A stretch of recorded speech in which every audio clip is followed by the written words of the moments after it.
ছবিটা দেখে আপনার মাথায় কি আসছে? আমার মাথায় আসছে বাংলাদেশ এ দল আসলে রিপন মণ্ডলের মতো প্লেয়ারকে ডিজার্ভই করে না। আবার আমাদের যে ন্যাশনাল টিম সেই টিমটাও মোস্তাফিজুর রহমানকে ডিজার্ভ করে না। রিপন মণ্ডল এবং মোস্তাফিজুর রহমান তারা আসলে আরও বেটার একটা টিম ডিজার্ভ করেন। হ্যাঁ, নীরবে তারা তাদের কাজটা করে যান।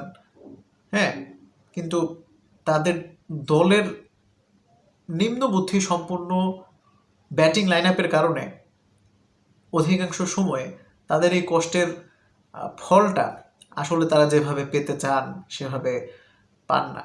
হ্যাঁ, ম্যাচ শেষে তারা হাসতে পারেন না, শেষ হাসিটা হাসে প্রতিপক্ষ। মোস্তাফিজুর রহমান তার কাজ লম্বা সময় ধরে করছেন জাতীয় দলে। ডেথ ওভার বোলিং ফেজ বলেন কিংবা পাওয়ার প্লেতে বলেন, প্রতিটা গুরুত্বপূর্ণ সময় তিনি দলের হয়ে গুরুত্বপূর্ণ ভূমিকা পালন করেন।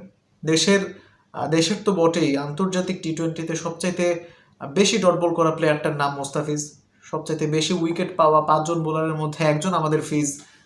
পৃথিবীর ইতিহাসের সেরা ডেথ ওভার বোলার তিনি আসলে। ঠিক আছে, আবার রিপন মণ্ডলকে দেখেন, কি চমৎকার এক্সিকিউশন ছেলেটার।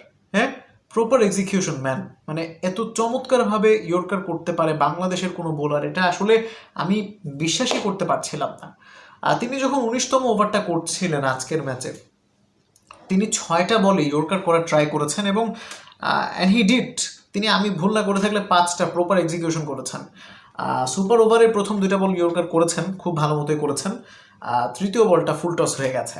এখন আপনার দল যদি মাত্র 6 রান করে সুপার ওভারে, 3টা বল খেলার আগেই যদি অল আউট হয়ে যায়, তাহলে আসলে বোলার আপনাকে আর কি করবে? হ্যাঁ, they deserve better team man. Thanks for watching. আসসালামু আলাইকুম।